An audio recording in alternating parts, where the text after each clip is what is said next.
Muito bom dia a todos, a todas e a todos. Sejam aqui, né, nesse nosso círculo matutino. Seja Eliana, está não sei aonde, mas não está em São Paulo, ou talvez esteja. Ela é ubíqua.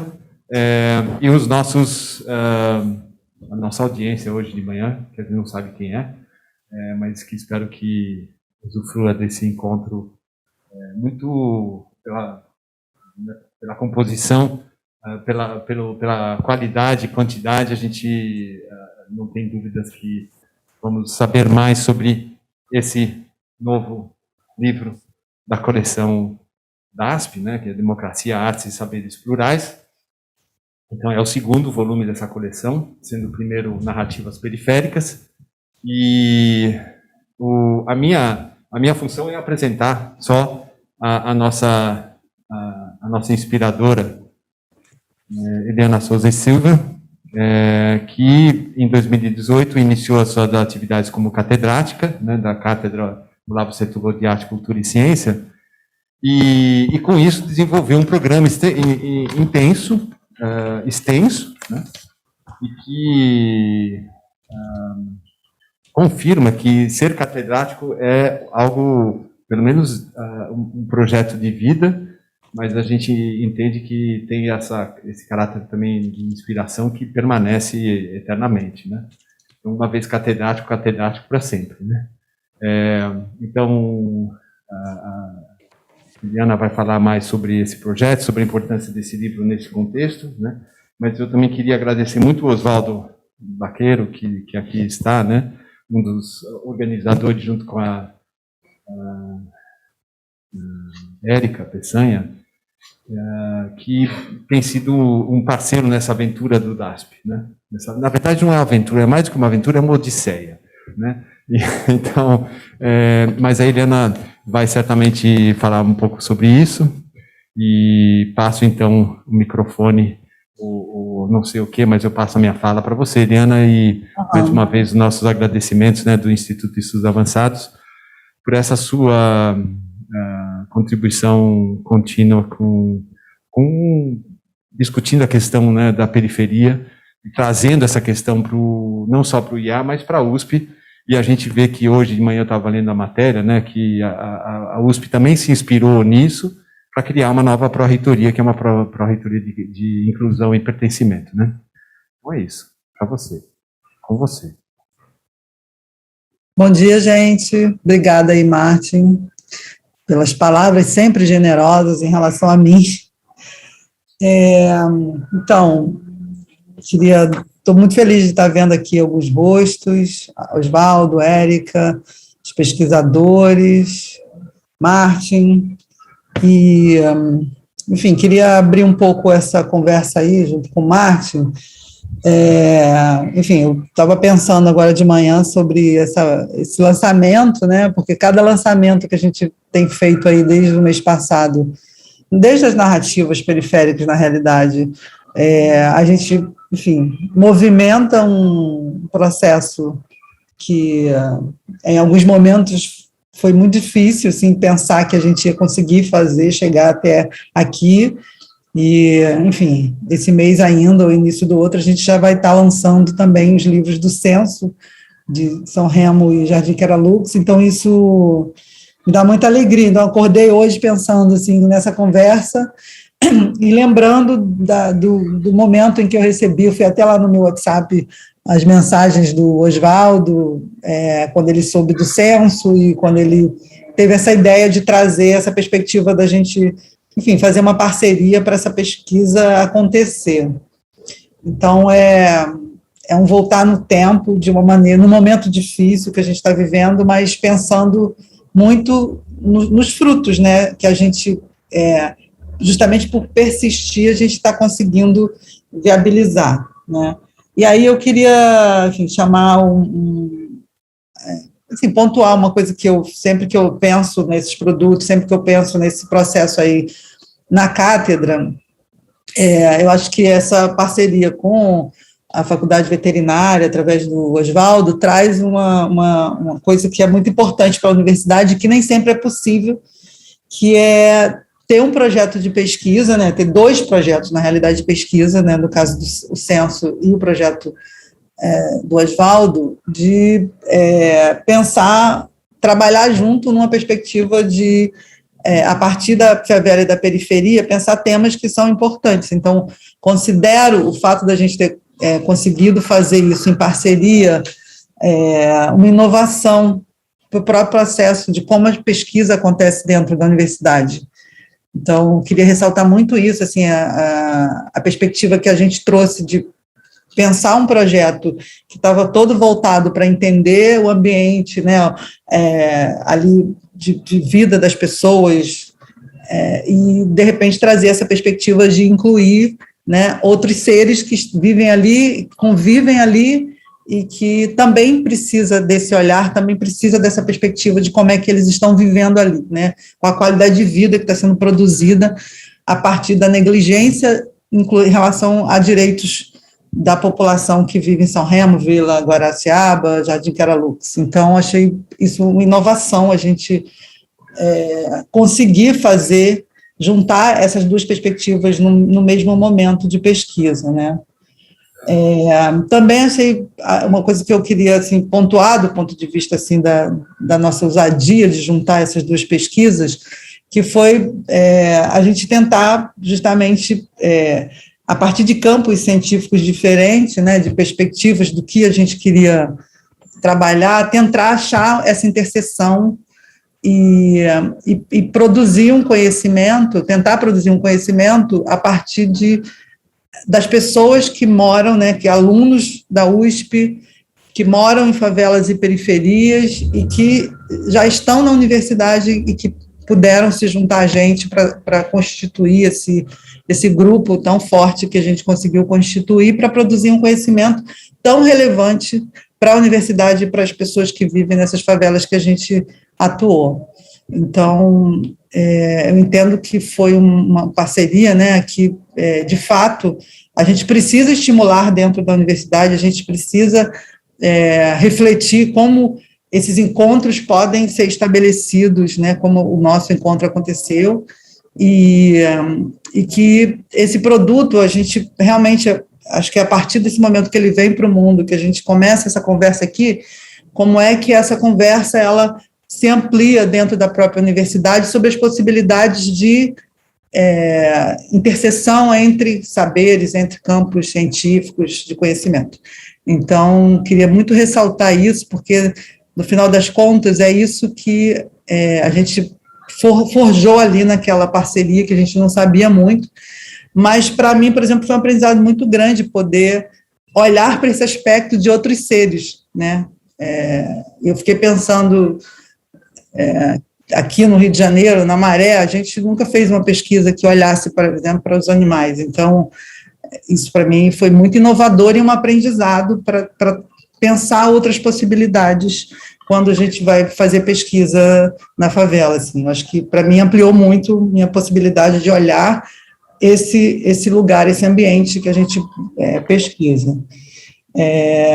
Eu tenho também, assim, acho que uma coisa importante falar é que, assim, acho que a cátedra, esse período que eu pude estar na cátedra, na verdade, eu sempre falo, foi uma provocação em todos os sentidos, assim, tentar, desde o início, quando me chamaram, essa ideia de pensar uma relação da USP com a periferia do entorno, que é uma relação que já existia, obviamente, mas na minha perspectiva, assim, a gente precisa colocar isso de uma maneira muito radical, muito profunda, para trazer outras dimensões, e dimensões que agora, com essa pesquisa e a do Censo, vai trazer isso, né, o material que o Censo produziu para a gente refletir nessas comunidades, assim, pensar o que a gente pode provocar de novas pesquisas e novas possibilidades para, de fato, superar determinadas demandas que a gente encontrou no próprio Censo. Então, eu queria muito que a gente pudesse não se dispersar totalmente, né, no sentido de que a pesquisa ela finalizou, mas agora começa um outro processo, e eu acho que isso cabe para essa perspectiva do das pessoas, né, de como elas vivem ali, cabe no caso dos animais, o que a gente pode estar provocando em termos de política pública para que, de fato, as pessoas se apropriem do que a gente, desses achados que a pesquisa trouxe, e, ao mesmo tempo, quais são essas políticas que a gente pode agora provocar. Como é que as pessoas de São Remo, Queralux, Vila Guaraciaba, Sem Terra, se apropriam desses conhecimentos que a gente produziu, de fato, isso é um desafio, e aí pode ser um desafio novo aí para essa nova instância que a USP está criando, não sei, Martin, o que isso significa exatamente, essa nova Pró-Reitoria de Inclusão, mas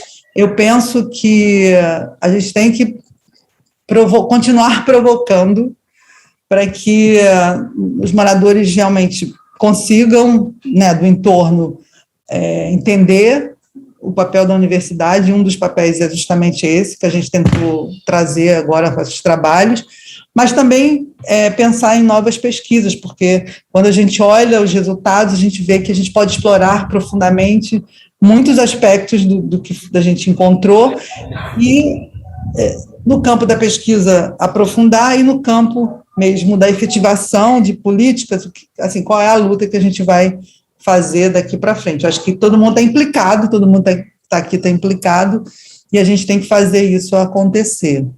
Então, só queria, enfim, parabenizar todo mundo, assim, que se envolveu, se empenhou nisso, Osvaldo, Érica, e todos os bolsistas que tiveram diretamente envolvidos nesse produto, porque realmente a gente precisou criar uma resiliência em alguns momentos para dar resposta às dificuldades que a gente encontrou em vários aspectos, né?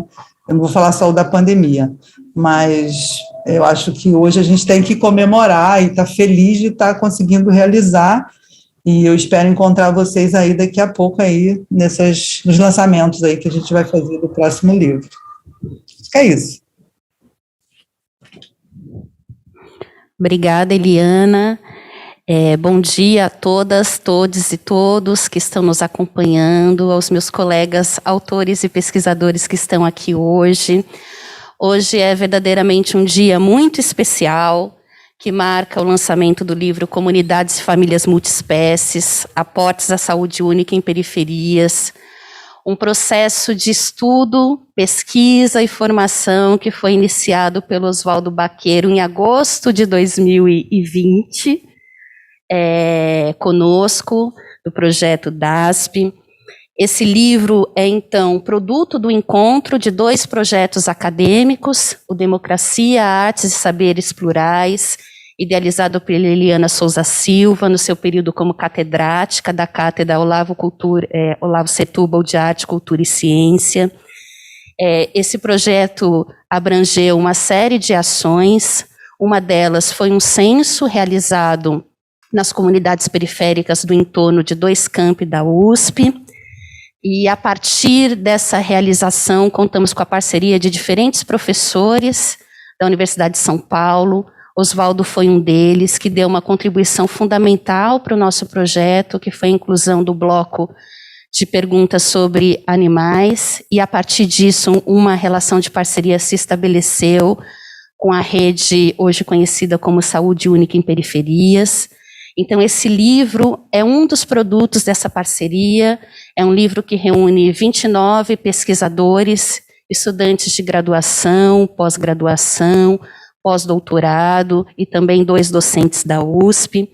É um livro que, a partir do encontro dos projetos, reúne, então, diferentes interesses que os conectaram, e é um livro cujos textos buscam discutir o caráter multiespécie das periferias urbanas, pensando também os seus desdobramentos para a compreensão da relação desses territórios com a cidade, e também para pensar a situação ambiental, as relações de convívio, os processos de saúde e doença, e também os processos de marginalização a que estão submetidas as diferentes populações, humanas e não humanas, nos territórios periféricos.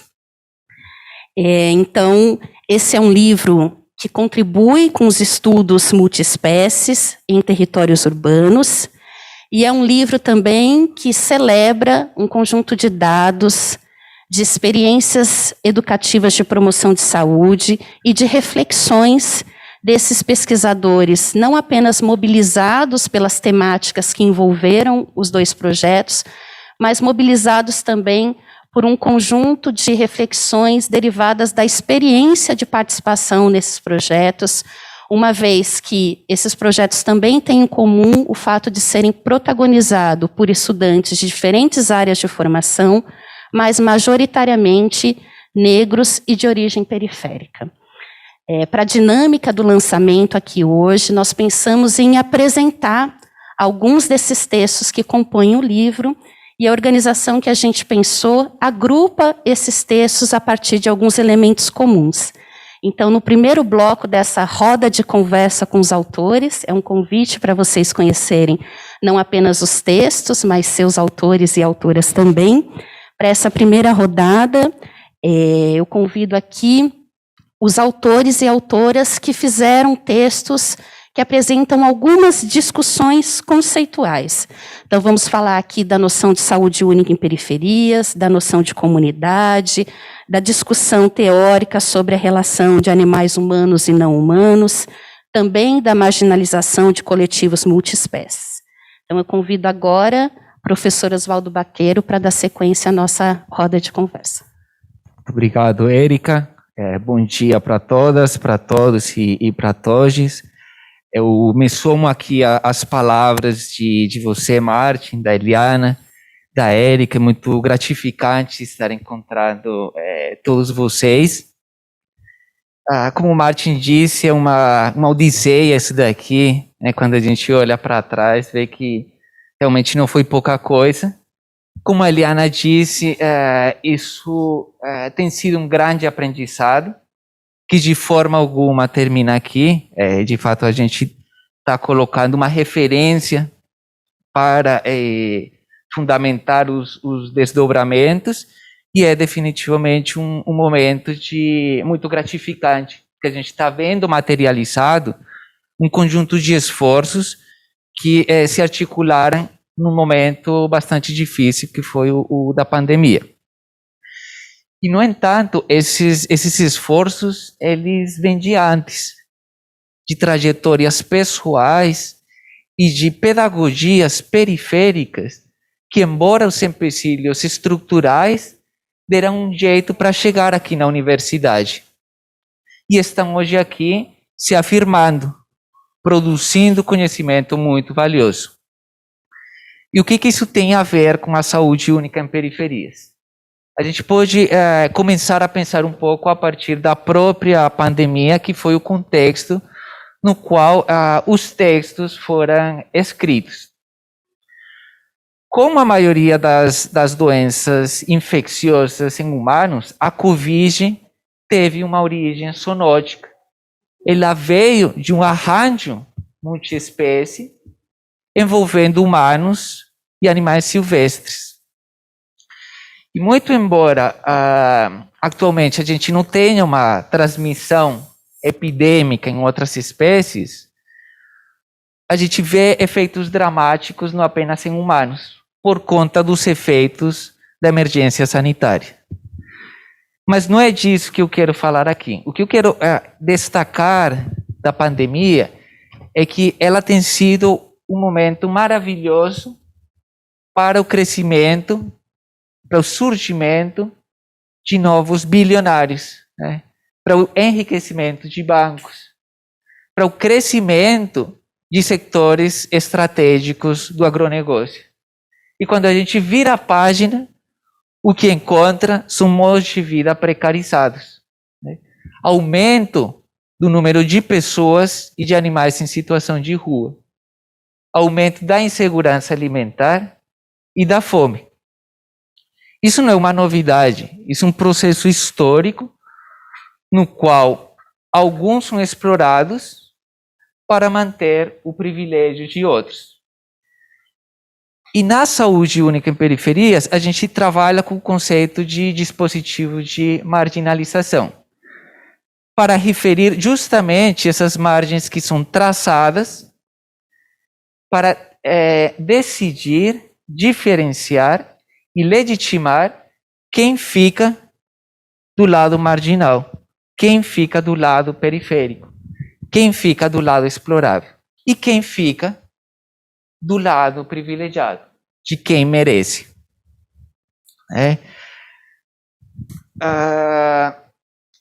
Se a gente quer ver algum exemplo, acho que o racismo é muito claro, né, como dispositivo de marginalização.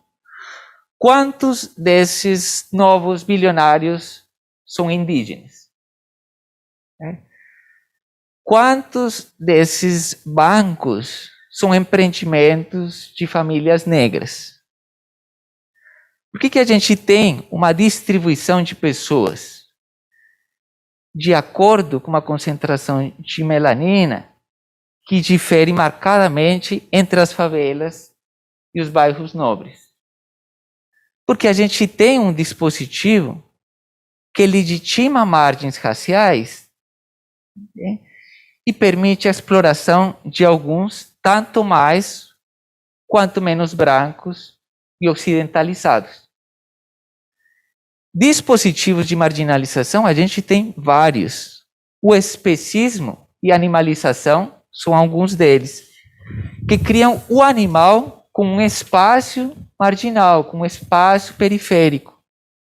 Criam o animal como aquele ser passível de exploração. E como as favelas não é muito diferente, né? Elas são colocadas do lado de lá, são tidas como lugares perigosos, onde a polícia e o Estado agem de forma diferente. Esses dispositivos de marginalização, eles produzem regimes de verdade. Eles dizem o que é, o que deve ser, o que é uma favela, o que é um favelado, quem pode ter saúde, quem merece saúde, e pretendem que essas pessoas que moram nas favelas sejam passíveis e apenas se enquadrem nessas verdades. Na saúde única em periferias, né, a gente entende que se trata de uma praxis na qual as ações são orientadas pelo conhecimento dos efeitos patológicos da marginalização. E os saberes são produzidos a partir de ações contra a marginalização e em favor do bem viver. Na saúde única em periferias, né, a gente trabalha com processos históricos e convivências atuais de coletivos multiespécies, mas também com entendimentos e transformações dessas vivências. Hoje nós vamos trabalhar um recorte específico que é o das periferias urbanas, o das favelas. E mais especificamente de dois conjuntos. Um que fica aqui contíguo da cidade universitária, onde temos São Remo, Vila Clós, Sem Terra, Muracaná, que eu vou chamar genericamente de São Remo. E do lado da EASH, outro campus aqui da USP, na Zona Leste, a gente tem o Jardim Queralux e a Vila Guaraciaba. Eu vou estar chamando de Queralux. Como comentou brevemente o Martin e a Eliana, nós fizemos um censo multiespécie nesses territórios. E encontramos, por exemplo, que nos domicílios dessas comunidades tem mais animais de companhia do que crianças. O que já fala muita coisa e contesta também outras. Encontramos várias espécies de pássaros, principalmente em lares nordestinos, né? Espécies, entre outras coisas, suscetíveis à influenza altamente patogênica, com potencial pandêmico. A gente encontrou conflitos com mais de 50 tipos de animais sinantrópicos. Encontramos idosos, idosas, bebês, crianças, trabalhadoras da USP terceirizadas. Então, esses dados, eles já contrariam uma série de estereótipos que são impostos às periferias urbanas. Só que é muito o que fica por fora dos questionários. E esse livro aqui, ele vem justamente daí, do interstício dessas entrevistas. E também de, como falou a Érica, de experiências de promoção da saúde única em periferias. Então, são vários os assuntos que as nossas queridos autores, tanto os que estão aqui como os que não conseguiram comparecer, trazem nesse texto. Desde morbimortalidade de animais indicando fontes de contaminação ambiental, o papel amortecedor de animais de companhia em processos de luta e estados de isolamento de idosos, solidariedade multiespécie, mesmo em condições de escassez material, zoonoses, acidentes com animais peçonhentos, vectores de doenças infecciosas, preocupação frente à impossibilidade de custear tratamentos veterinários para esses animais que estão nos domicílios, entre vários outros assuntos. E diante dessa complexidade toda, então, eu pergunto se faz sentido continuar pensando que as periferias e a saúde delas é uma questão puramente humana. Se essa imposição desse estereótipo estritamente humano não é mais um ato de violência e marginalização, que não reconhece membros familiares, em famílias que se entendem como multiespécies. Então, esse conjunto de textos aqui da obra traz reflexões, questionamentos e coloca possibilidades para a gente repensar as periferias, a saúde delas e colocar na pauta essas perspectivas multiespécies. Eu vou, então, posso passar agora para o Caio? Obrigado, Osvaldo. Bom dia a todas e todas.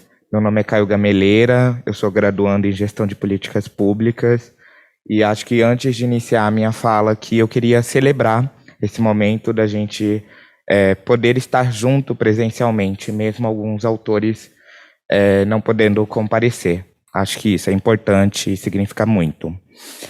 O meu texto tem como título A USP em relação às comunidades periféricas, percepções a partir de um projeto de pesquisa e extensão, e ele foi construído em conjunto com uma das organizadoras, a Érica Peçanha.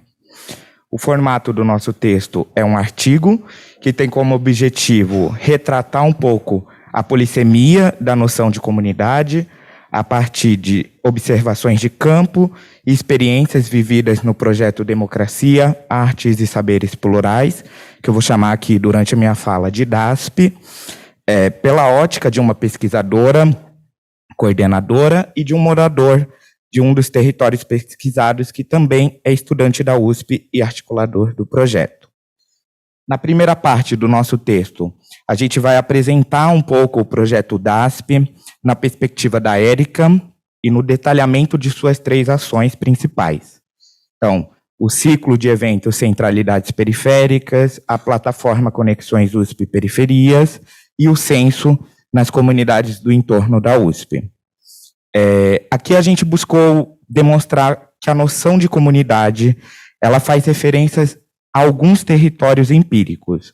São Remo, Sem Terra, Queralux e Vila Guaraciaba. Há outras periferias geográficas e simbólicas também contempladas pelo projeto, assim como as coletividades formadas por aqueles que possuem vínculos com a USP. Então, professores, funcionários, estudantes e pesquisadores.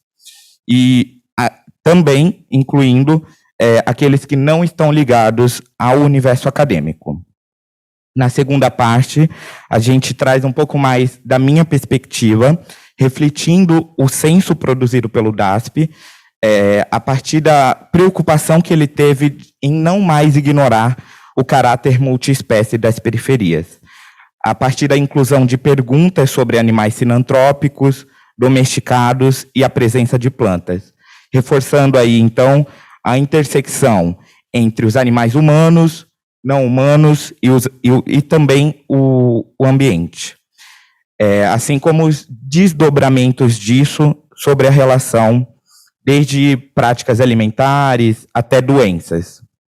No caso do Jardim Queralux e Vila Guaraciaba, o que a gente observa é que a diferenciação entre animais humanos e não humanos é extremamente importante para pensar distinções dentro do próprio território.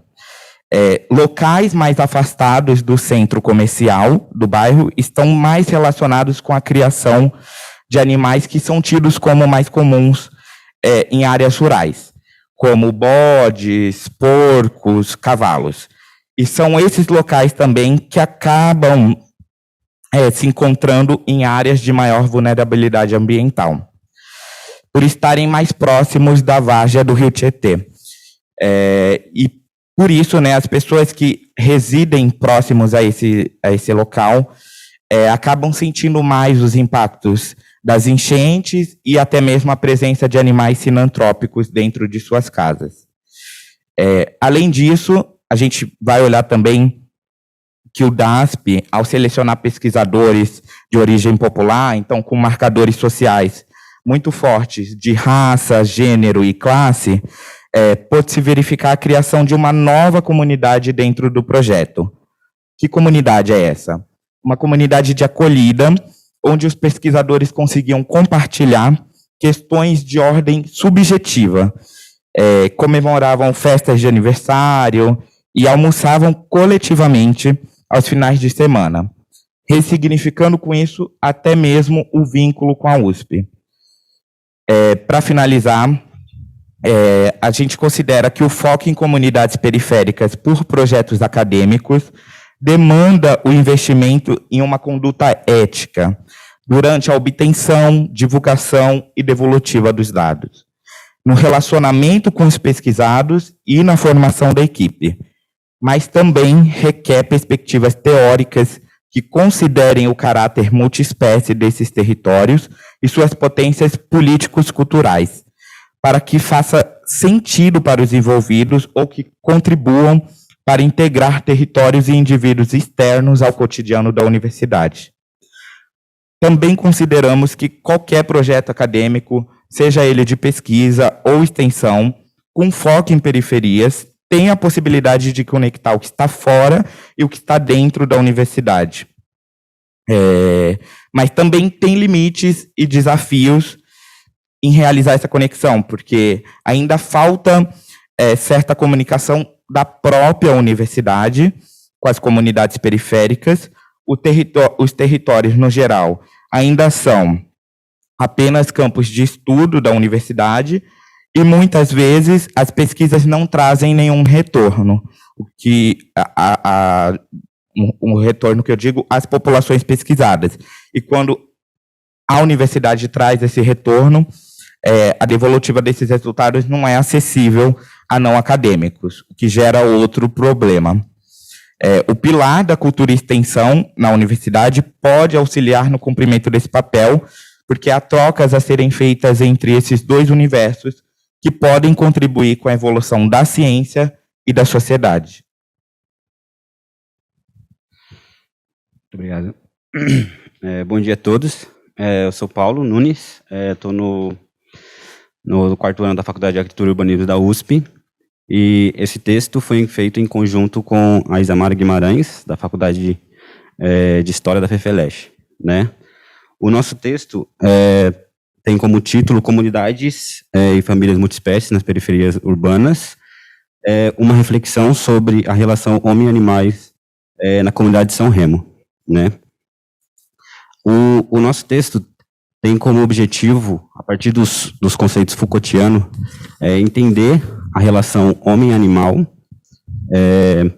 e também refletir sobre a relação homem-homem, né? Pois é como a gente trata os animais, é como a gente trata os seres humanos também, né? O corpo do nosso texto, ele tem como passagem, o território da São Remo durante o censo, né?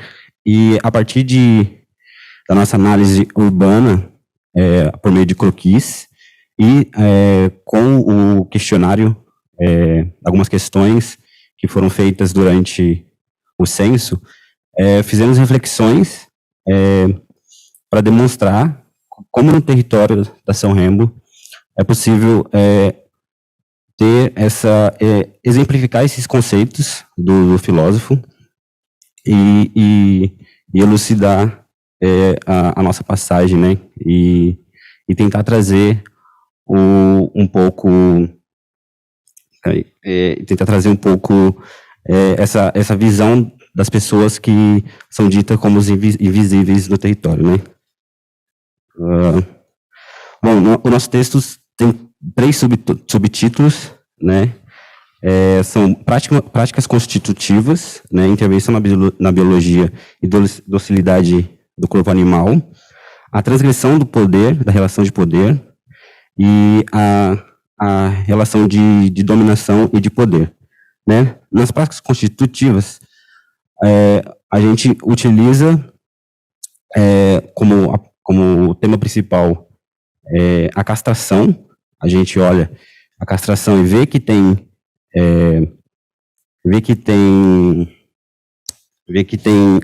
pontos positivos, mas também que tem pontos negativos na castração, né? Então, a castração é utilizada pelo ser humano para controle de natalidade dos animais, né?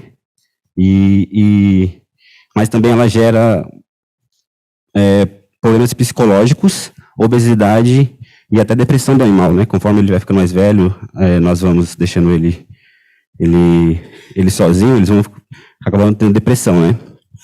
E outra coisa interessante é que nas práticas constitutivas, o ser humano tende a fazer com que o animal se adapte à vontade dele, né? Então, no território, vemos que um caso emblemático, interessante, é que na questão do censo, né, se o animal vai à rua, o respondente falou que ele não vai nem no quintal, né?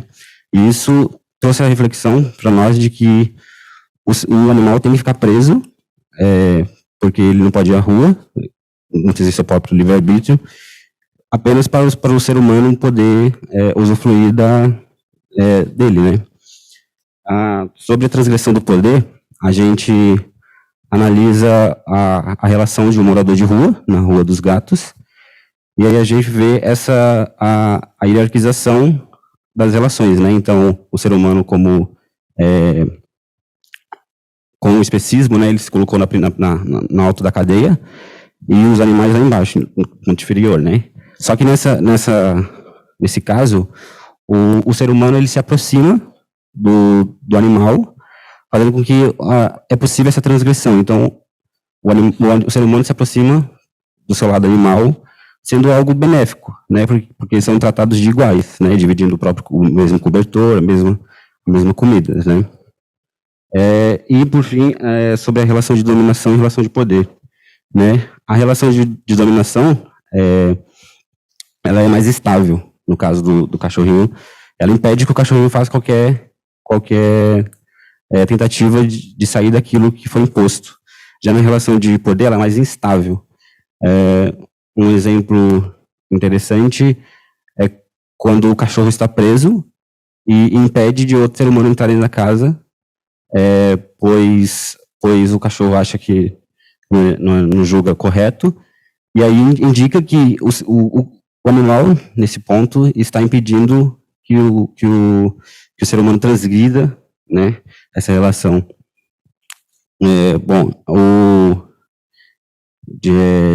No geral, as considerações que a gente temos é que, por meio da racionalização do ser humano, do especismo e dessa hierarquização, é possível ver que, da mesma forma que o ser humano trata os animais, ele trata a si mesmo, né? Então, do ponto de vista da análise urbana, o ser humano tende a jogar corpos ditos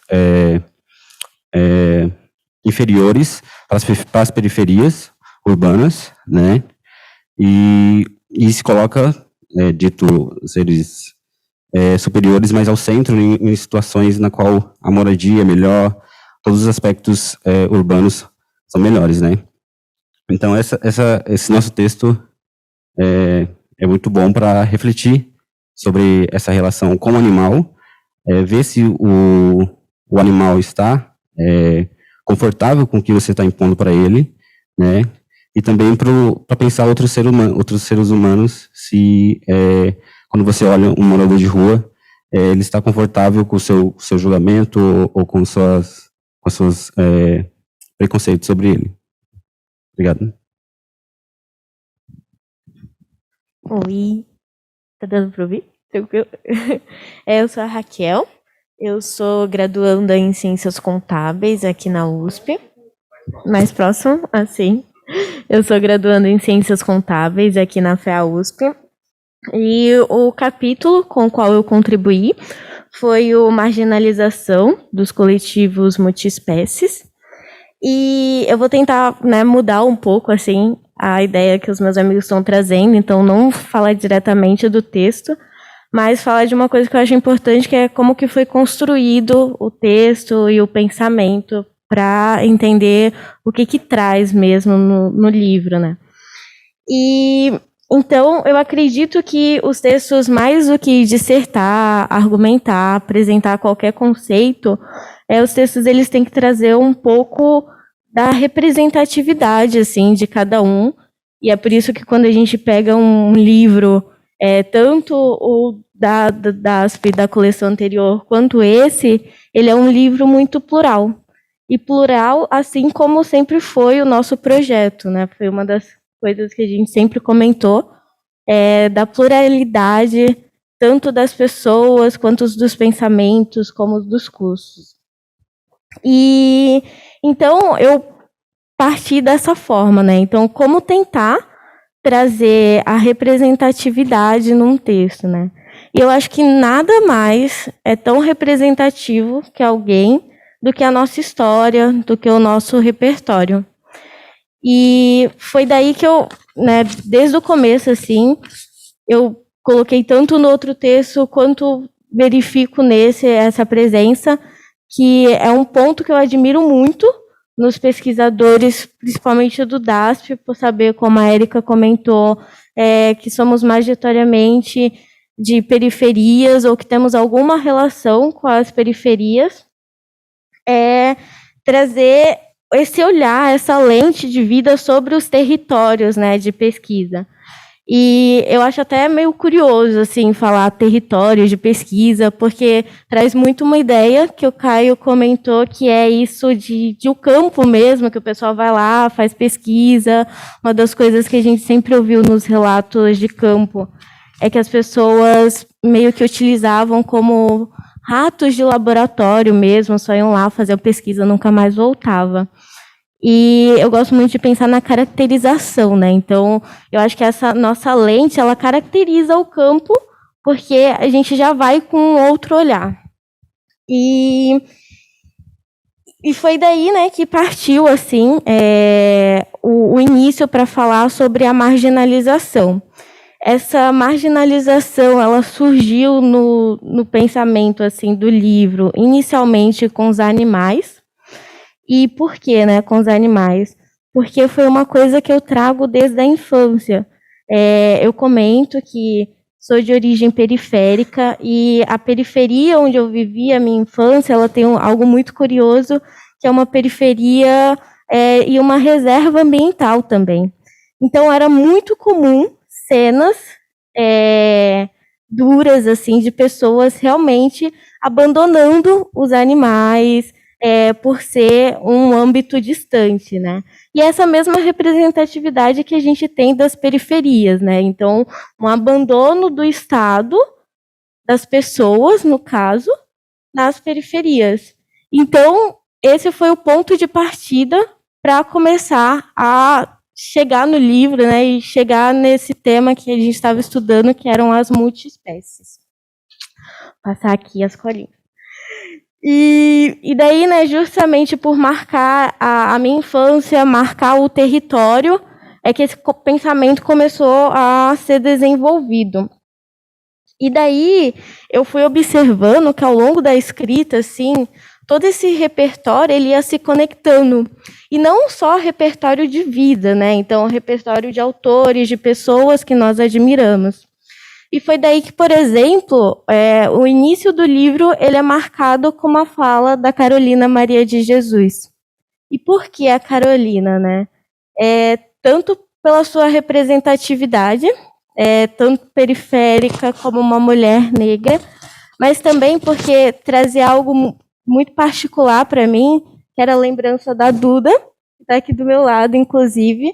Para quem não sabe, a Duda ela foi coautora também de um livro que é uma homenagem para a Carolina, e nas nossas conversas ela sempre trazia, né, discussões e acabava assim, não, porque tem um texto da Carolina. E numa dessas conversas partiu, né, essa discussão e a gente trouxe então um pedaço da Carolina para o meu texto também.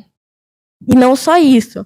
Por exemplo, eu tenho um amigo que foi ele que assistiu comigo o documentário de Ilha das Flores, que eu também trato no texto, e foi aí que eu comecei a observar, assim, né? Então, como que o documentário ele estava tão relacionado com a gente, como ele trazia essa associação do valor das multiespécies e como esse valor ele está associado, né? Então, a uma questão de poder aquisitivo.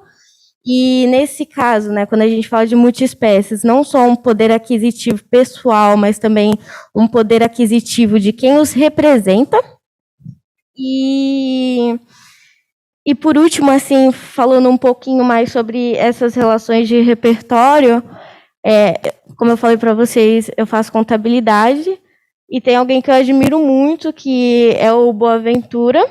E para quem não conhece, ele é um economista. É um professor economista da Faculdade de Coimbra, português, e ele trata sobre alguns temas dele, por exemplo, ele estuda periferias brasileiras. E eu lembro muito de um texto dele que caracterizava os selvagens. Assim. Eu coloquei lá porque parecia que casava tudo, sabe? Então, essa conexão, ela foi se criando, e mais do que quando a gente apresenta um texto e fala, olha, esse texto ele traz isso, eu sinto que o texto ele foi uma construção de vida, de repertórios, e essa representatividade que a gente trouxe ao longo de todo o projeto, né? E, enfim, que no tudo estava conectado. E daí eu sinto que, minimamente, falar sobre cada um desses pontos fez com que eu conseguisse, né? Então, eu consegui demonstrar e atingir o meu objetivo inicialmente lá, que era não só falar sobre o tema de multiespécies, de periferias, mas também trazer um pouco, então, da história de vida da Raquel, da história de vida dos campos, da história de vida de quem me rodeia, sabe? E eu acho que é isso, assim. Eu espero que vocês gostem. Foi um pouquinho, assim, do que me fez trazer, né? Então, me colocar ali e colocar um pouquinho do DASP também. Obrigada, Oswaldo, Caio, Paulo e Raquel. A gente dá aqui a sequência, a apresentação dos textos do livro Comunidades e Famílias Multiespécies, que eu vou lembrar vocês que vai ficar disponível para download no portal de livros abertos da USP, no site do IEA USP e também na página da Rede Saúde Única em Periferias. E nesse segundo bloco nós vamos apresentar alguns textos e autoras e autores que teceram as suas reflexões, a sua escrita, a partir da experiência como pesquisadores do censo. Então, convido a falar agora Eduarda, Luciana, Carla, Isadora e Fagner. Bom dia, sou Eduarda Rodrigues, sou graduanda do curso de Letras. Trabalhei como pesquisadora na São Remo durante quase 2 anos. E a partir dessas entrevistas que eu fiz, das histórias que eu escutava, eu escrevi meu texto. Eu escolhi um texto literário, porque era um gênero que eu me sentia mais à vontade para escrever, mais do que o acadêmico. E assim, quem convive comigo sabe que eu sou uma contadora de história. Eu falo muito, gosto de contar história, E eu gosto de ouvir quem tem histórias para contar. E no trabalho de campo tinha muitas histórias. E eu achei importante passar isso para um texto. E aí eu escolhi escrever o texto em primeira pessoa. Eu escrevi como se eu fosse uma moradora, contando sobre a entrevista que foi realizada. E aí, nesse texto, eu levo questionamentos que as pessoas faziam sobre a quantidade de perguntas, sobre o porquê das perguntas, os incômodos. E, além dessas questões em torno da entrevista, eu trago também histórias que eu presenciei, como atropelamento de uma criança porque não tinha espaço para brincar e estava brincando na rua, a questão do esgoto. Então, eu trago coisas que eu vi, mas também histórias que eu escutei e foram divididas comigo, porque eu acho importante ouvir no texto uma forma de eternizar um pouco aquilo que eu vi na São Remo, como uma história que pegou muito para mim, que é da Mel, que é uma porquinha da Índia, que a mãe que eu falo a mãe humana, ficou muito brava por não ter uma parte do questionário voltada para uma porquinha da Índia. Estava voltado para cachorro, para gato, para passarinho, e ela não entendia o porquê. Então, tem essa questão do animal estar ali abandonado, preso, mas também tem essa questão de amor pela pessoa que está ali pelo animal. E eu conheci a Mel e a mãe em 2020. Ela não está viva mais, a porquinha. Então, esse livro é uma forma também de outras pessoas conhecerem um pouquinho sobre a Mel, tá a foto bonitinha dela no livro, e como ela foi amada. Então, assim, meu texto fala sobre a questão humano-animal, questão de convivência de vizinhos, como nessa dificuldade um vizinho apoia o outro. Falo sobre a questão do alcoolismo, que eu presenciei também, de mães, pais desesperados, porque não sabem o que fazer em vista disso. Então, eu tento, num texto literário, abordar essa experiência de durante 2 anos. E é isso, gente. Espero que vocês gostem do texto.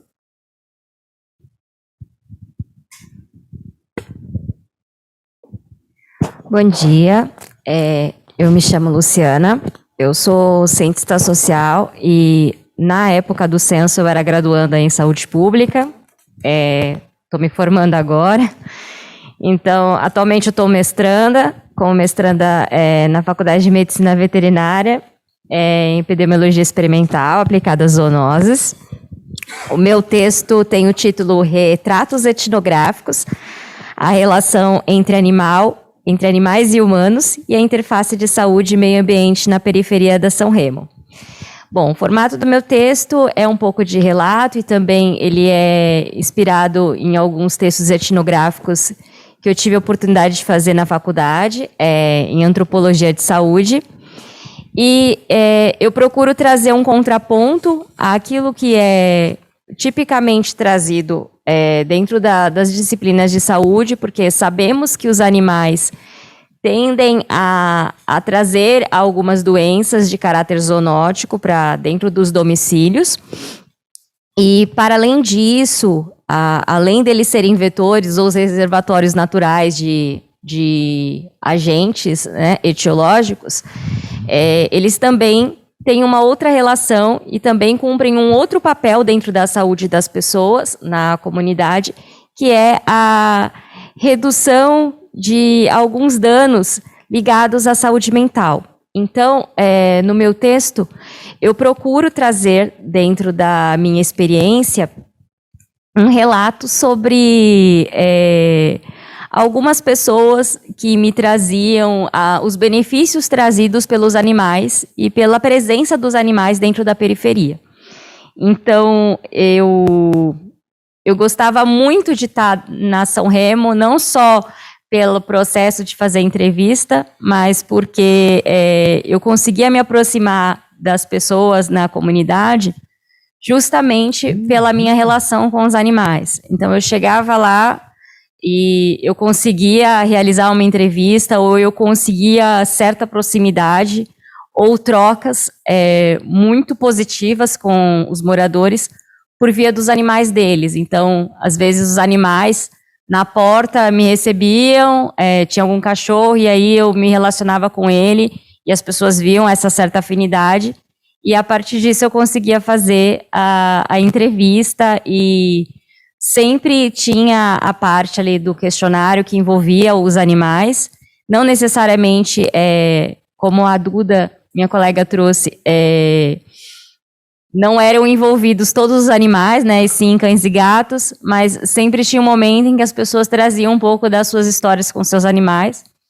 e eu sempre ouvia e abraçava muito essas histórias, e então eu procurei trazer um pouco disso, sobre a redução dos danos, né, e também envolvendo a ideia dos benefícios ligados à saúde mental na vida dessas pessoas, porque dentro daquilo que eu escrevi, eu trago um relato de uma das moradoras que tinham um número significativo de animais, né, de cachorros, e que ela era enlutada, e eu achei muito legal que o questionário começou falando um pouco sobre a família, e aí ela se sentia à vontade de falar sobre a família, mas, para além da família, ela estava muito triste, porque uma das pessoas que compunham o grupo familiar dela não estava mais lá, tinha recentemente partido,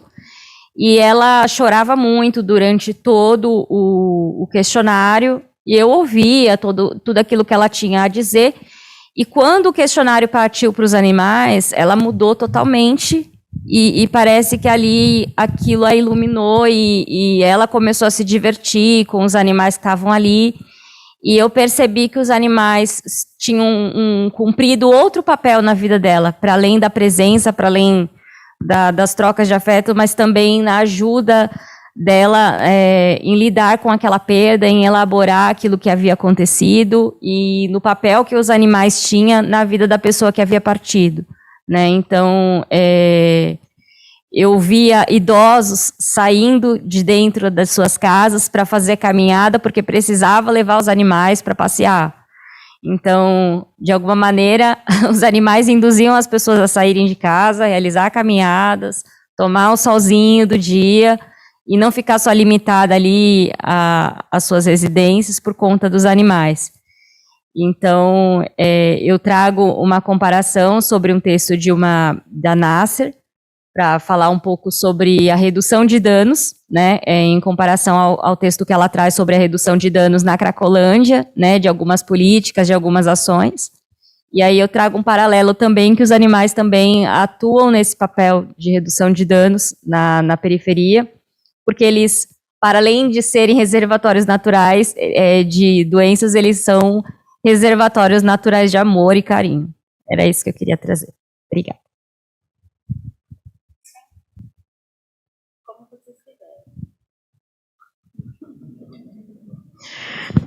Bom dia a todos, todas e todes.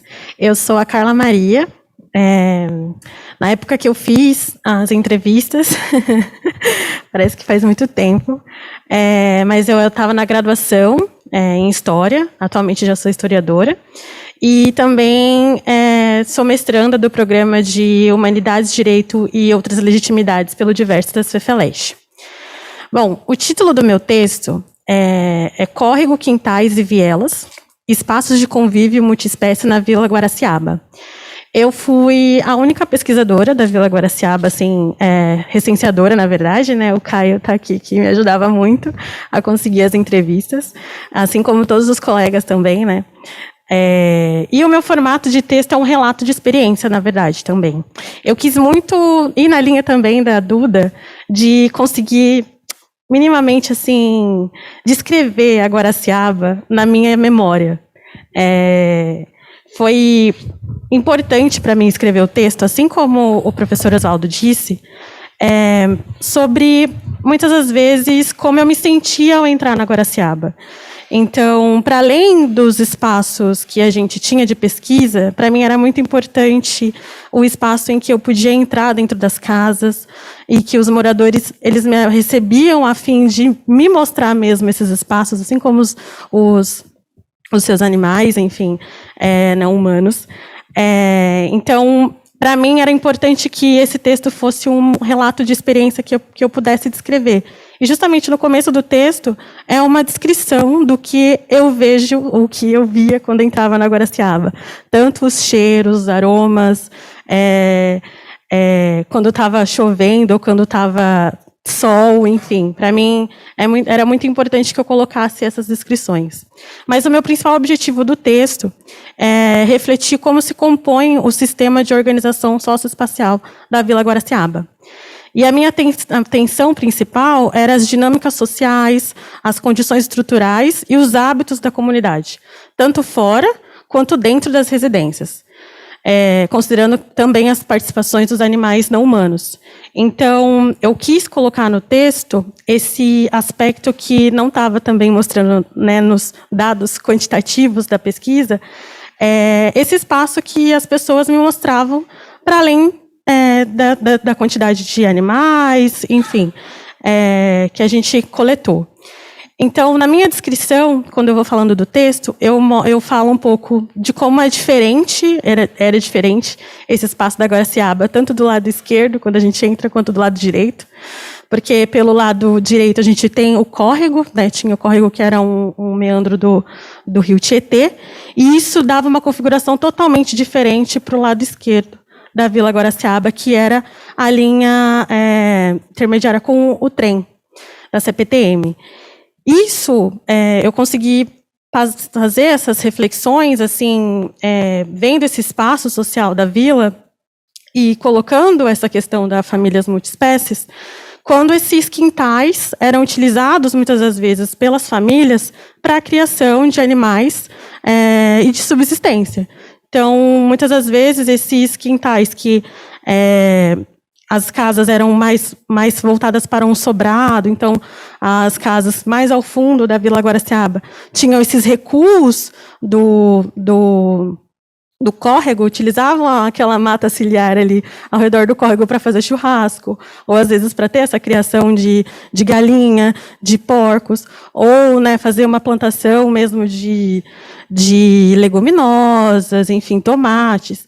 Isso as pessoas, principalmente os moradores, mostravam para mim, falavam que utilizavam aquele espaço para algum desses fins, né? Enquanto que para esse lado esquerdo a gente tinha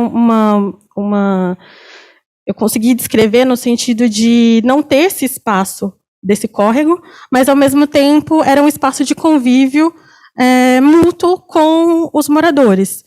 Então, por as casas serem coladas uma próxima às outras, não tinha quintal, não tinha esse espaço de plantação, enfim, mas tinha um espaço de convívio coletivo com as pessoas. E dentro desses espaços, por exemplo, tinham compartilhamentos afetivos com os animais. Um dos exemplos muito bacanas foi o caso de uma cachorrinha que tinha uma tutela de um dos moradores que saiu da Vila Guaraciaba, era muito recorrente a casas serem alugadas e os próprios moradores saírem frequentemente das casas, e essa cachorrinha acabou ficando dentro da casa, e o morador foi embora, né, teve esse abandono do animal. Mas, por conta desse espaço coletivo que existe dentro da vila, nessa rua central, os moradores ao redor, eles continuaram tendo essa afetividade com a cachorrinha e continuaram alimentando, até que um outro morador entrasse dentro novamente dessa casa e meio que adotasse também, né, tutelasse essa cachorrinha, como se a casa viesse junto com a cachorra, né, e ao mesmo tempo ficasse toda essa coletividade, enquanto que às vezes o morador ia viajar, as pessoas ainda assim alimentavam a cachorrinha. Então,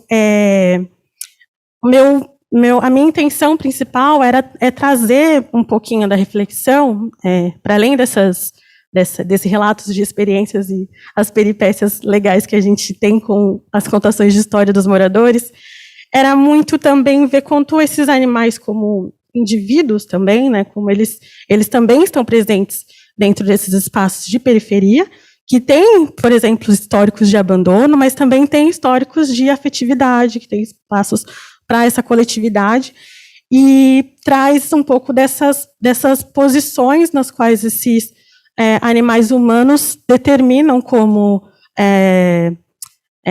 essa tutela ou não, né, desses animais, enfim, esses espaços coletivos. Para além dessas pontuações, tem outras questões, mas eu acho que é legal deixar para vocês lerem o texto também. E espero que gostem, porque foi muito bacana escrever. É isso. Bom dia a todas e todos. Meu nome é Isadora Nunes, eu sou graduanda em Gestão de Políticas Públicas. É sempre difícil falar depois de tantas falas incríveis. Eu, por exemplo, estou muito curiosa para conhecer vários dos textos que foram citados aqui, descritos. E essa publicação, ela vem, pelo menos para mim, como... Assim, para mim ela é muito especial porque eu tive a honra de participar de ambos os projetos, tanto do SUP, do Saúde Única em Periferias, quanto do DASP, que é o Democracia, Arte e Saberes Plurais. O meu texto ele engloba só a minha experiência no DASP, porque durante a escrita, né, e produção do livro eu ainda não tinha entrado no SUP, mas ainda assim tem um caráter emocional muito forte, assim, junto com essa publicação, e eu também queria ressaltar meu carinho e a importância dos projetos de extensão na Universidade de São Paulo, principalmente aqueles que são voltados para o trabalho em periferias e favelas.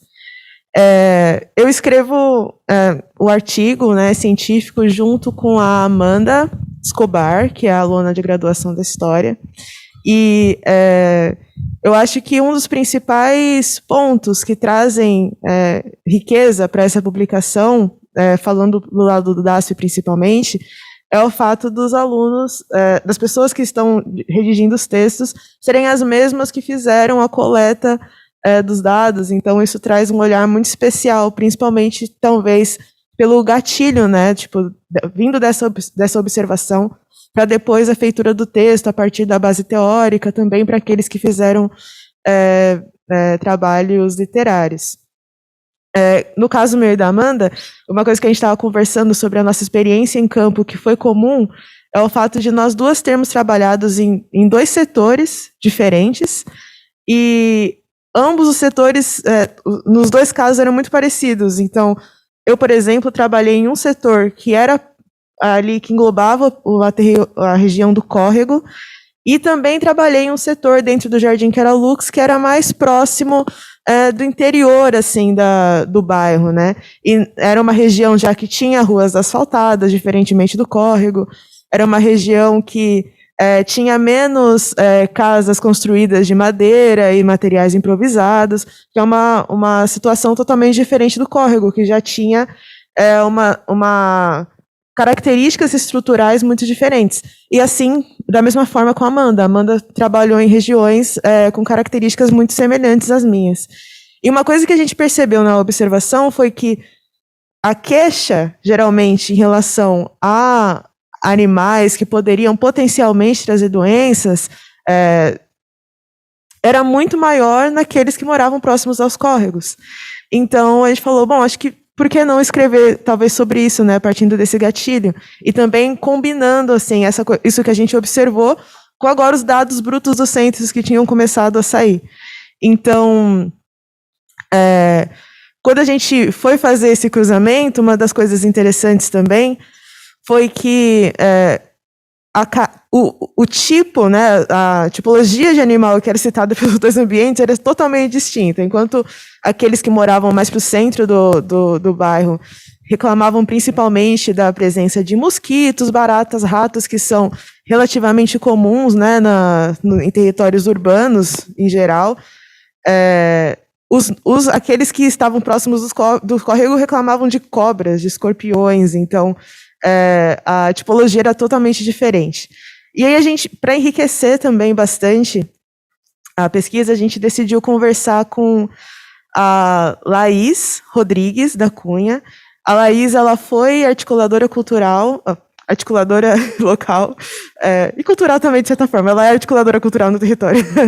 Mas a gente começou com a Laís, que ela, enfim, a Laís foi quem trabalhou em Jardim Queralux e Vila Guaraciaba sabe que a Laís foi extremamente decisiva para a gente conseguir concluir a pesquisa. E na entrevista ela morava justamente numa rua em que passava um córrego ali. Na verdade, a principal assim, rua que tinha um córrego, porque ela tinha casas dos dois lados do córrego, né? E a Laís, ela trouxe bastante essa questão, principalmente do mau cheiro, falou bastante de animais domésticos que bebiam da água do córrego, que estava contaminada e depois voltavam para suas casas, crianças que às vezes caíam ali naquela água, e trouxe também outros problemas relacionados à infraestrutura e a relação com os animais, que eu acho que é até interessante ser trabalhado em trabalhos futuros, que a gente citou, trabalhou de certa forma, mas eu acho que merece também maior atenção, que é a questão da falta de asfaltamento, que traz problemas respiratórios, o território ali também tem um histórico de contaminação com solo, e também ela trouxe a questão da UBS, que fica, por vezes, sobrecarregada. Com os dados do censo, a gente pode observar que o número de domicílios ali da região cresceu em mais ou menos mais de 600 domicílios. E como é que as políticas públicas ali da região conseguem acompanhar esse crescimento populacional e o aumento, né, dos territórios que estão sendo ocupados ali, né? Então, e principalmente relacionando a falta de infraestrutura, a relação das pessoas com esses animais que podem potencialmente trazer doenças e as políticas públicas de saúde, enfim, no geral. Então, a gente tentou englobar todos esses conceitos e visões e esferas dentro da nossa produção. Eu acho que é basicamente isso. Bom dia a todos e todas. Meu nome é Fagner. Sou graduando em Lazer e Turismo pelo Campi Leste da USP. E antes de iniciar a minha fala, eu gostaria também de celebrar, tal como o Caio, a nossa presença física aqui. Como o Martin bem mencionou, a gente teve a oportunidade de lançar um outro livro dessa coleção, que foi Narrativas Periféricas, e por conta do contexto pandêmico a gente não pôde estar presente como estamos agora, né, apesar das limitações. Estamos aqui e é muito bom ver as pessoas, ver meus amigos e amigas que comporam esse projeto comigo e partilharam muitos momentos, então estou muito feliz por isso. Bom, o título do meu texto Reflexões sobre a periferia, uma abordagem histórica e conceitual das relações sociais dentro da saúde e de composição multiespécie. O formato dele é em artigo e o objetivo do meu texto é abordar as implicações da saúde coletiva ou única no contexto periférico, partindo da minha percepção como pesquisador de campo na coleta de dados do censo. Foi feito no Jardim Queralux e na Vila Guaraciaba. E partindo desse objetivo, dessa finalidade, primeiro se fez necessário entender o contexto histórico de formação dessas comunidades. Então, a priori, é isso que eu faço no meu texto. E aí, partindo um pouco, né, dessa perspectiva, o Jardim Queralux e a Vila Guaraciaba, a partir de alguns estudos e do relato de muitos dos moradores, o processo se iniciou ali pelo meio da década de 80, né, quando a Queralux S.A., que era uma indústria de cerâmica, que inclusive acabou nomeando aí o bairro, e a Banquímica estavam em processo de falência, e aí houve um processo de demissão em massa desses funcionários, e esses funcionários tiveram que acabar não tendo, né, condições financeiras.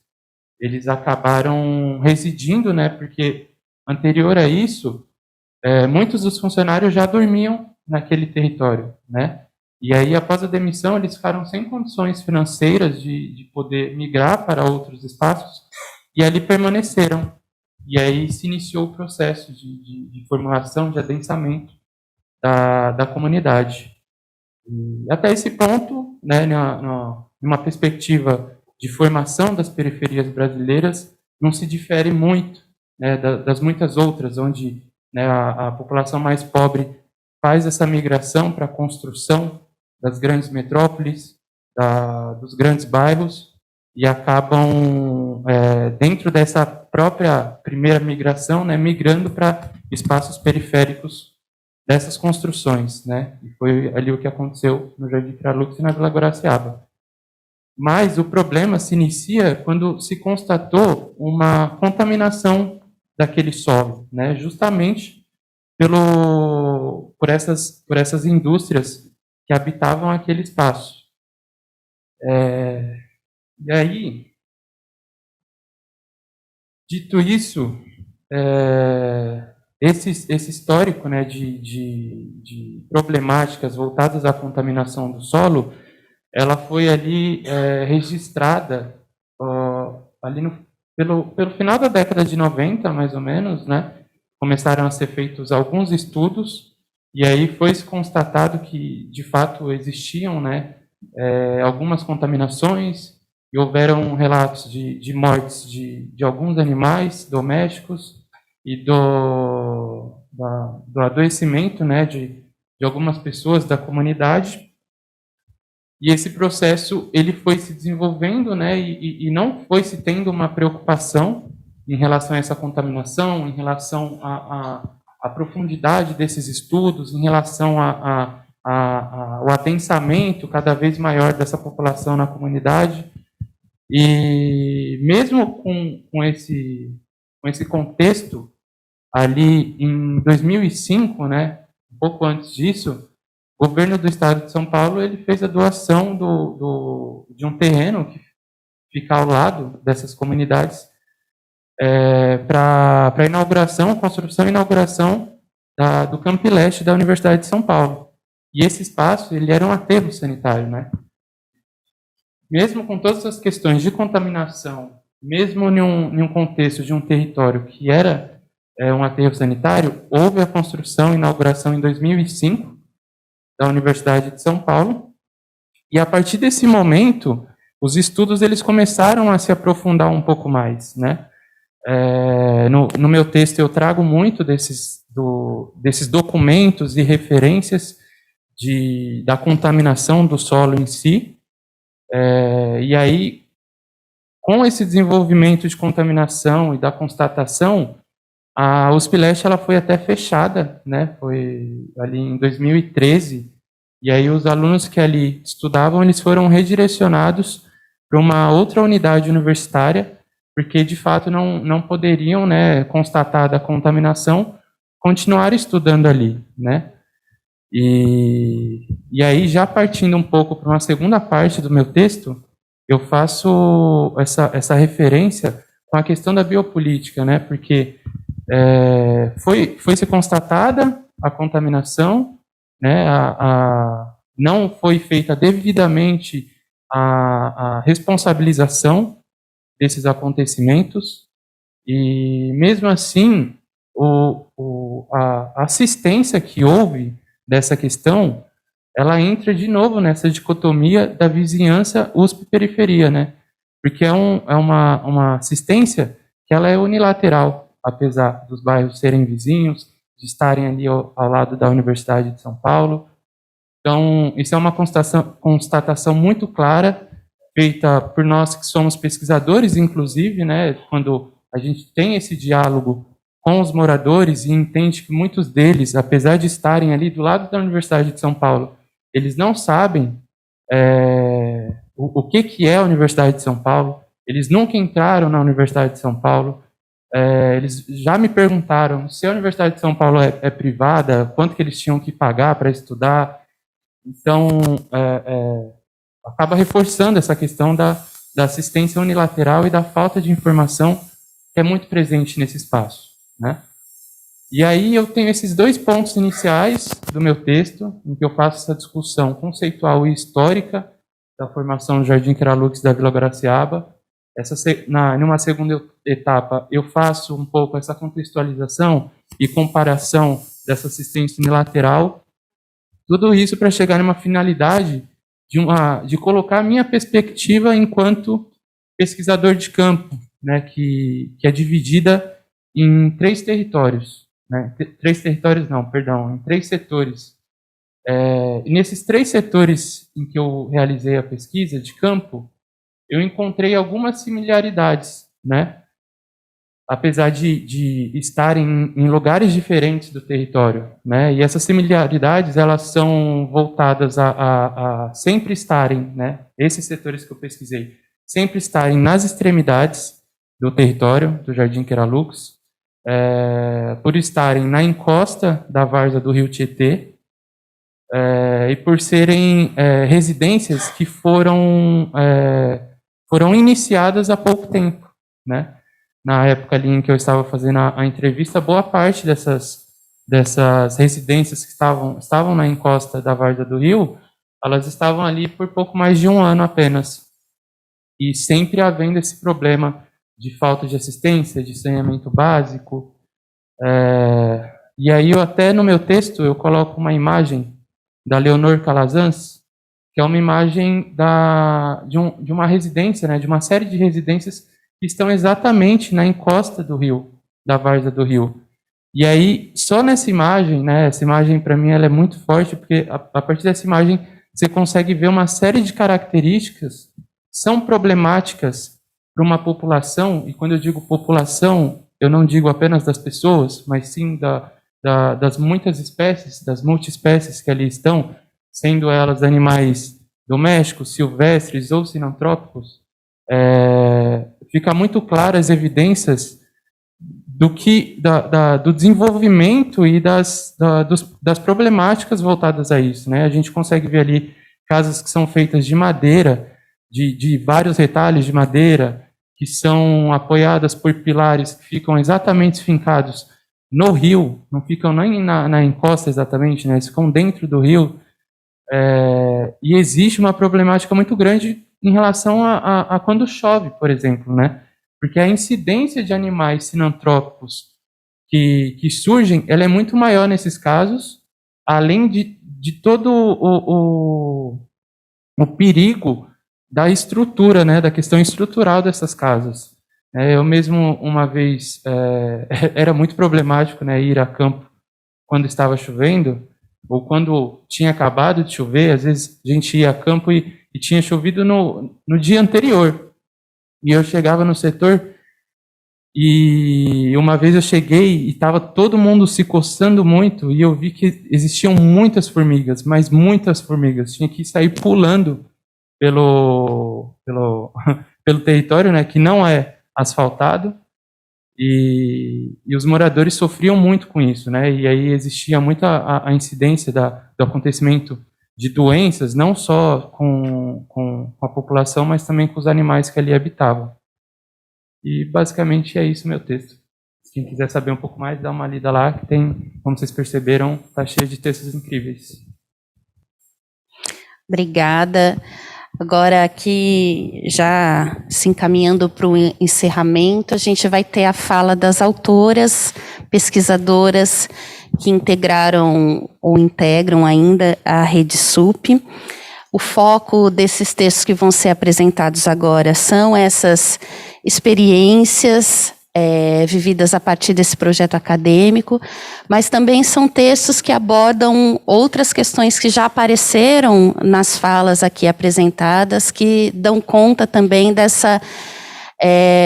do fato de serem estudantes, pesquisadoras de origem popular, periférica, produzindo conhecimento ou intervenções nos territórios de periferias e favelas. Então, são textos que são permeados também por uma série de questões éticas, políticas e também afetivas desse lugar de estudantes, intelectuais, educadoras, sanitaristas. Adna, Yasmin e Maiara, agora é com vocês. Oi, gente, bom dia. Dá para ouvir? Certo? Mais próximo? Sim? Desde o meu primeiro ano de graduação, né, eu sou veterinária, acabei de me formar faz uns 2 meses já. E desde o meu primeiro ano eu sempre me envolvi com projetos de extensão. E estar dentro de uma universidade pública, para mim, é algo muito importante. Eu sou a primeira pessoa da minha família a estar dentro de uma universidade pública. E foi dentro da VET, né, que eu conheci o SUP, né, que é o projeto de extensão de saúde única em periferias. E eu acredito que as meninas também vão falar bastante sobre isso. Mas cada vez mais dentro da medicina, né, está aberto a esse conceito, né, de saúde única. Porém, eu não sei se eu posso dizer isso, mas ele fica muito superficial, esse conceito de saúde das pessoas, dos animais e no ambiente, quando não leva em consideração esses fatores, né, regionais, né, desses lugares, nessas particularidades, essas demandas, esses fatores sociais e raciais que existem nesses locais. Então, é por conta disso que é muito importante a gente estar aqui hoje falando sobre saúde única em periferias, né? Em 2020, o professor Oswaldo, ele me convidou, né, convidou a gente para escrever esse texto, e imediatamente eu fiquei muito insegura sobre isso, porque eu nunca tive esse espaço de falar sobre as minhas vivências, né, aqui dentro da universidade. Então, o meu texto é um texto literário, justamente porque eu não queria falar sobre mim de forma acadêmica. Eu queria falar do meu lugar, do jeito que eu vivi, baseado nas minhas memórias e, enfim, relações afetivas e tudo mais. Enfim, eu moro em São Mateus, né, na zona leste de São Paulo, e a mobilidade, para mim, tipo, o transporte público, foi algo muito frequente na minha vida desde sempre. Então, eu falo que boa parte da minha vida foi passada dentro de um transporte público. Eu demoro cerca de 3 horas para chegar até aqui na faculdade. Então, eram 6 horas do meu dia, mais um curso integral. Então, eu basicamente não... foram anos que eu não vivi na minha casa, assim, né, no meu lugar. Então, boa parte da minha vida está dentro do transporte, independente da universidade ou não. Então, se eu queria frequentar um lugar ou estar no centro, alguma coisa do tipo, eu sempre tive esse problema de deslocamento, né, devido a essas políticas públicas que não chegavam até lá onde eu moro. E por conta disso, eu criei diversos mecanismos assim, pessoais, né, para enfrentar esse trajeto diário. E o meu texto ele é muito baseado nisso. Ele é focado nesse meu trajeto vindo para a universidade, né? De onde eu saio lá de São Mateus e venho chegar aqui no Butantã, que é um lugar muito diferente de onde eu vim. E foi justamente dentro do transporte público que nasceu o meu texto, que é o Viagens Rotineiras. Inicialmente ele era um blocão assim de 4 páginas, um parágrafo só de ideias e conexões que surgem na minha mente. E o Viagens, ele é em relação, né, a esse trajeto, né, de ir e vir, e também é em relação às minhas próprias viagens, né. Eu não queria falar muito sobre esse texto. Eu acho que ele é um texto muito sensorial, então eu não queria dar muitos spoilers, vamos dizer assim, do que ele é. Então, o meu objetivo aqui é convidar vocês a entrar nessa viagem comigo, e eu espero que vocês gostem. Eu acho que é isso. Obrigada. Eu sou Yasmin da Silva Alexandra, sou graduanda em Medicina Veterinária. O meu texto tem como título Saúde Coletiva e as Famílias Multiespécies nas Periferias Urbanas. É um texto literário. E nesse texto eu tive como objetivo várias coisas que já foram ditas aqui, né? Evidenciar a importância do diagnóstico da interação humana, animal, ambiente, no ambiente periférico. Porque é isso, os animais eles pertencem ao mesmo contexto sociais dos seus tutores. Então, eles vão refletir a situação que uma determinada família se encontra.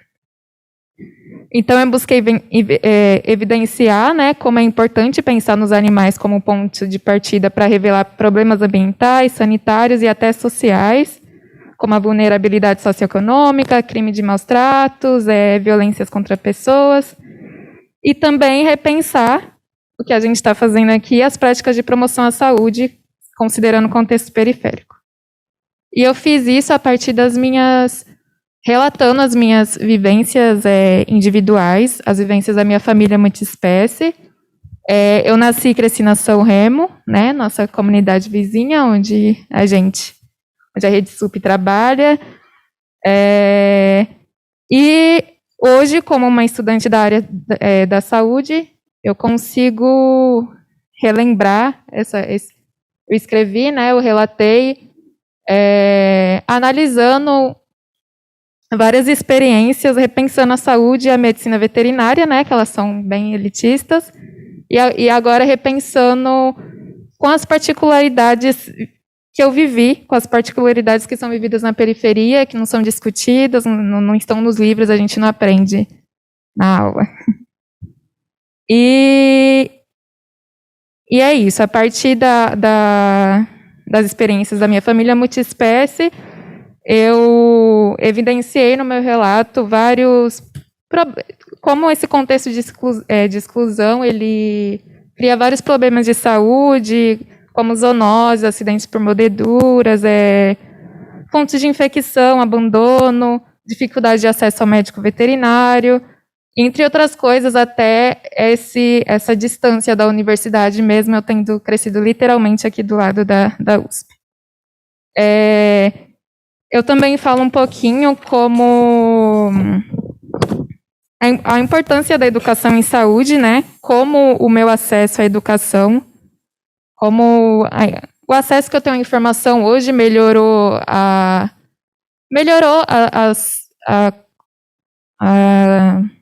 qualidade de vida da minha família multiespécie, não só dos humanos, mas dos não humanos também, desde que eu comecei a ter esse acesso. E como é importante a educação em saúde, que considera um contexto periférico, né, que considera essas particularidades para a promoção da saúde, então da promoção da saúde única. Desde 2019 que eu sou integrante da Rede SUP, que trabalha justamente com a São Remo, e um dos braços muito importantes também é justamente a educação. E partindo de uma experiência muito parecida com as pessoas que moram lá, com as pessoas que a gente trabalha, né? Eu relato também e percebo na prática, né, trabalhando no SUP, a importância e a efetividade da educação em saúde de projetos como o SUP, que trabalham com contexto periférico.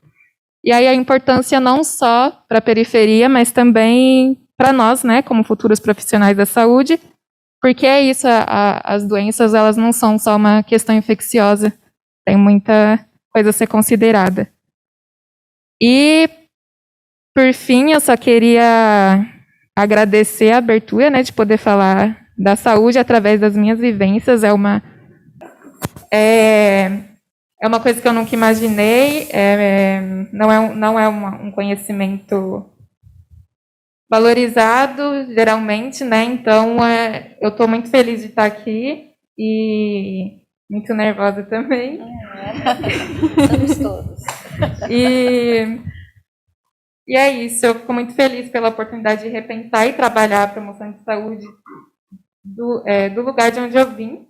E também tudo isso, a Rede SUP, poder estar aqui com vocês, é uma forma de pertencimento, que é um sentimento muito pouco acessado desde que eu ingressei na universidade, mesmo, como eu já disse, tendo crescido literalmente do lado da Universidade de São Paulo. Bom dia a todo mundo aqui, a todo mundo que está assistindo remotamente também. Meu nome é Mayara Betani, eu sou médica veterinária. Escrevi o texto quando estava no último semestre da graduação. Hoje eu sou doutoranda, trabalho com saúde pública, doenças infecciosas também, no Departamento de Moléstias Infecciosas da Faculdade de Medicina. E como profissional, hoje eu vejo a importância que a SUP teve na minha vida.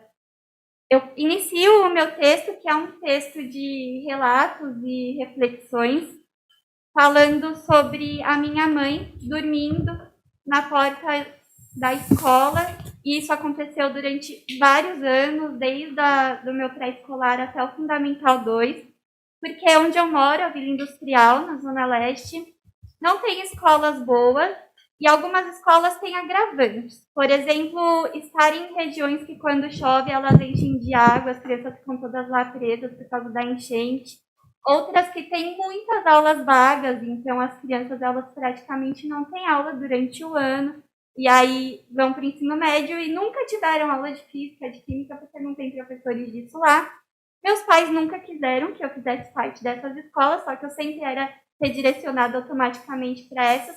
E a solução para eu conseguir ficar numa escola menos pior, que eu fosse pelo menos ter todas as aulas, era dormir na porta, e aí ficava uma fila, não era só minha mãe, eram muitos parentes de muitas outras crianças que ficavam naquela fila a madrugada inteira, dormindo, para quando acordar de manhã serem os primeiros a conseguir entrar na secretaria dessas escolas um pouco melhores e tentar garantir a vaga.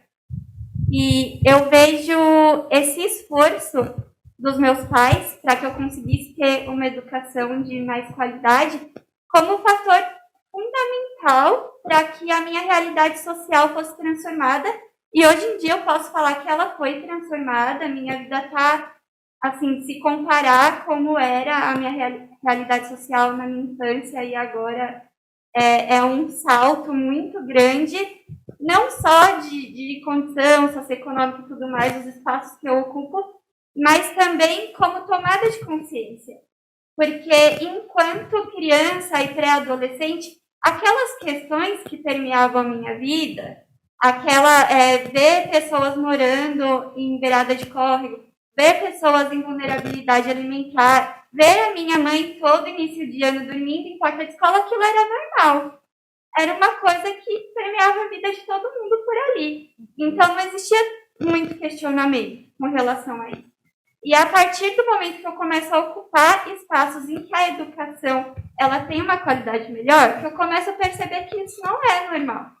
E que não é o acaso que cria essa condição. Essa condição ela tem agentes que são, entre aspas, culpados. E aí no meu texto eu coloco, meu texto tem o título Política da Morte, Educação e Saúde, o que estão fazendo com nossas vidas. E aí eu coloco essa questão da política da morte, que é a necropolítica. Porque o Estado, a partir da decisão de não ação, a partir da decisão de não mudar a realidade das vidas periféricas, ele faz a escolha de permear a condição ruim que a gente vê de moradia, de saúde, de educação, e, de certo modo, ele administra a morte de uma parte da população. Isso é o que a gente chama de política da morte. E aí, como eu entendo como fator que é crucial para mudar essa governança? É a educação. Como fator direto, a partir da educação, a gente consegue interferir diretamente em fatores indicativos de saúde e de bem-estar social em geral, mas também com fatores indiretos para que a gente consiga interferir de alguma forma nessas ações políticas, né, na governança do Estado. E aí, tendo contato com um projeto de extensão universitária que age principalmente com educação, que tem como instrumento a educação, que é a Rede Saúde Única em Periferias, a Rede SUP, foi um fator assim transformador na minha vida a partir do momento que eu pude ver isso em prática. Eu lembro de uma das primeiras vezes que a gente foi pela SUP aplicar algumas oficinas para crianças e adolescentes no Circo Escola, que fica aqui na favela Jardim São Remo, aqui do lado da UF. E aí a gente fazia um preparatório antes, apresentava para o professor Oswaldo, ele dava uma corrigida. E aí eu fiquei mais para a parte de zoonoses, que são as doenças transmitidas de animais para seres humanos. E aí fui falar sobre a oficina de leptospirose. Aí eu falei, ó, a gente vai escrever a leptospirose na lousa e a gente vai falar. E aí o professor falou, mas vocês vão falar sobre leptospirose para pré-adolescentes? Essa palavra gigantesca que muitos nunca vão ter nem ouvido. Para a criança vai ficar complexo, a realidade não é essa. Vocês querem falar sobre leptospirose? Então faz uma oficina de rato. Rato é a realidade da pessoa que está ali dentro da favela. Então, nesse momento, eu percebi a necessidade de traduzir aquilo que a gente aprende academicamente e colocar de uma forma que seja acessível e contextualizada quando a gente está trabalhando com educação em saúde dentro de periferia. Ter pessoas que são inseridas na realidade periférica dentro da SUP é fundamental, porque essa tradução ela é facilitada e a SUP ela possibilita essa troca de saberes, porque ao mesmo tempo que você vai passar uma informação, modificar de alguma forma o que as crianças, o que os adolescentes já sabem sobre os assuntos e conseguir interferir positivamente na vida deles, eles também fazem isso de volta. Você, como profissional, você sai muito transformado, se questionando e você aprende muito. Foi importantíssimo para mim participar da SUP durante os anos de 2019 e 2020 e participar desse trabalho aqui é uma honra muito grande. Trago a reflexão também, assim, nesse contexto de saúde única, né? Que a gente vive um caos, porque se a gente pensa em fatores ambientais, a gente está vivendo as mudanças climáticas que afetam toda essa disseminação de doenças, a distribuição de patógenos e tudo mais. E quem sofre mais com isso é a população mais pobre. Quando a gente pensa na distribuição de animais, eles sofrem com isso também. E aí a gente fala, a educação, ela é o ponto-chave, eu coloco no texto a educação como ponto-chave, como ponto transformador. E aí a educação sendo completamente sucateada, a gente pensa na PEC que acabou de sair, que quer cobrar mensalidade em universidades públicas, e a gente fica quase que perdido, né? O que a gente faz agora? Eu acho que encontros como esse e produção de trabalhos como esse livro e a existência de projetos de extensão como é a SUP, como é o DASP, são fundamentais para que a gente consiga avançar. Às vezes é um pouco exaustivo e nadando contra a maré, mas se não for isso, a gente pode desistir, né? Porque são pequenas ações, passos de formiguinha, mas que com certeza estão nos levando a um futuro melhor. Convido a todos a ler o meu texto, dou parabéns a todos, muito interessante. Muito obrigada. Muito bem, como essas falas evidenciaram, esse é um livro que fala sobre convívio multiespécie, que fala sobre situação ambiental, sobre promoção de saúde em territórios periféricos, mas é um livro que fala também sobre produção de conhecimento com periferias e favelas. Fica o convite para as pessoas acessarem e fazerem o download gratuito do livro. Eu queria também encerrar dizendo que aqui estiveram alguns dos autores e autoras que compõem esse livro, e eu queria, em agradecimento, ler os nomes dos demais autores e autoras que não estão aqui, mas que também contribuíram com esse trabalho. Douglas Henrique Santos, Jaqueline Jaceguai, Diana Henriques, Amanda Escobar, Francisca dos Santos, Daiane Pereira de Souza, Caio Gabriel da Silva, Rafaela Campos, Isamara Oliveira, Raquel Pereira Iris, Nayara Klinger, Gabriel Castro, Bruno Simões e Alessandro de Oliveira Santos, e também Ricardo Lima da Silva, nosso colega do DASP, que nos deixou há um ano, mas que deixou marcas indeléveis e muitos de nós, a quem esse livro é dedicado. Então, fica também o agradecimento ao Ricardo pelos 2 textos, por ter sonhado conosco esse projeto e várias outras intervenções em territórios periféricos. Eu encerro também minha participação agradecendo ao professor Oswaldo desse lugar que eu ocupei como supervisora geral do DASP.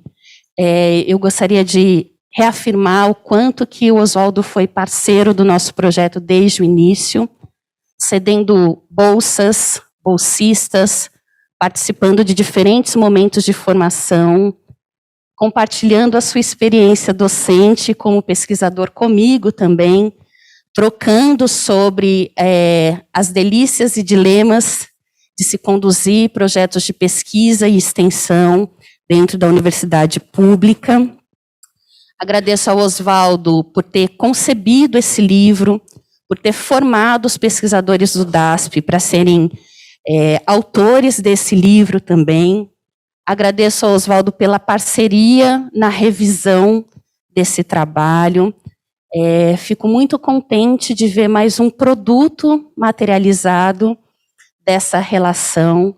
Então, muito obrigada, Oswaldo, por essa iniciativa, por essa produção, por esse produto e pelo convívio ao longo desses anos.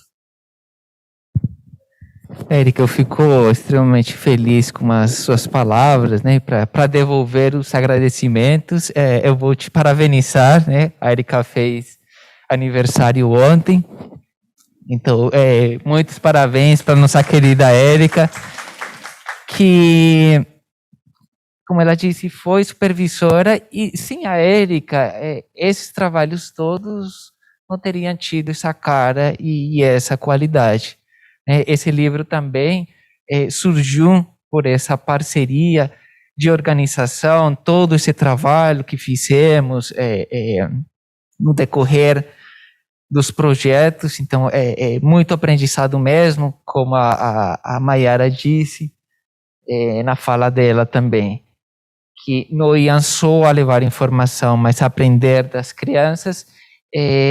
Essa questão de troca é o que nós estamos vivendo muito aqui. É um aprendizado enorme de cada um de vocês, e por isso mesmo eu também tenho que agradecer de forma muito especial à comunidade São Remo, à comunidade Queira-Luz, porque esse convívio, esse trabalho, essas trocas com eles têm sido transformadoras.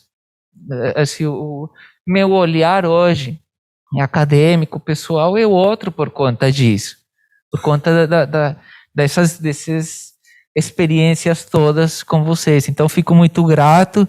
Lembro que aqui tem menos da metade do grupo de coautores, então há muito mais a ser explorado na obra, que vai ficar disponível gratuitamente.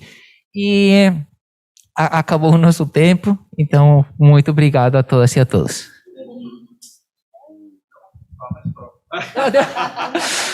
Não, bom, então se tem mais alguns minutinhos, olha, a gente não tem tempo de agradecer nominalmente a todo mundo.